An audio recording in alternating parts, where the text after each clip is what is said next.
Hello everyone, সবাই কেমন আছো? আজকে নতুন একটা রান্না নিয়ে আসলাম। জানি সবাই দেখে বলবে এসব কি আবার রান্না হতে পারে।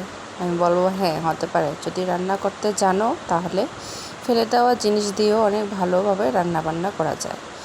তো আমি আজকে রান্না করব লাউয়ের বাকল রায়ের ছিলকা দিয়ে একটা বাটা। তোমরা এটার মধ্যে শুটকি দিয়েও করতে পারো, আমি শুটকি ছাড়া করেছি। তার জন্য লাউয়ের বাকলগুলিকে ভালো করে ছোট ছোট করে কেটে ধুয়ে মিক্সার গ্রাইন্ডারে দিয়ে দিলাম। তারপর 2-3টে কাঁচা লঙ্কা দিলাম, একটা বিলিতে ধনিয়া পাতা কিছু দিলাম, একটা রসুন কোয়া দিয়ে দিলাম, দিয়ে ভালো করে পেস্ট করে নিলাম। পেঁয়াজ কুচি করে রেখে দিয়েছি।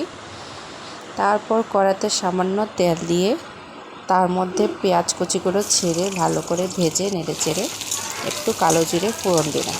কালো জিরে ফোড়ন দিয়ে মিক্সার করে রাখা আগে থেকে বাটা যে ছিল ওই বাটাটা দিয়ে দিলাম, দিয়ে ভালো করে নেড়ে চেড়ে কষিয়ে ঢাকনা দিলাম। ঢাকনা খুলে তার মধ্যে নুন হলুদ সামান্য পরিমাণ, এই সময় আপনারা চাইলে একটা শুটকি মাছ দিতে পারেন, আমি স্কিপ করলাম। দিয়ে ভালো করে এটাকে ঢাকনা দিয়ে দিয়ে যখন জলটা শুকিয়ে আসবে টান টান করে, কড়াতে যেমন একদম লেগে লেগে যায়, কালো কালো দাগ যখন লেগে আসবে জল শুকিয়ে, তখন মনে করবেন রেডি আপনার ভর্তা। খেয়ে দেখুন একবার, খুব স্বাদ।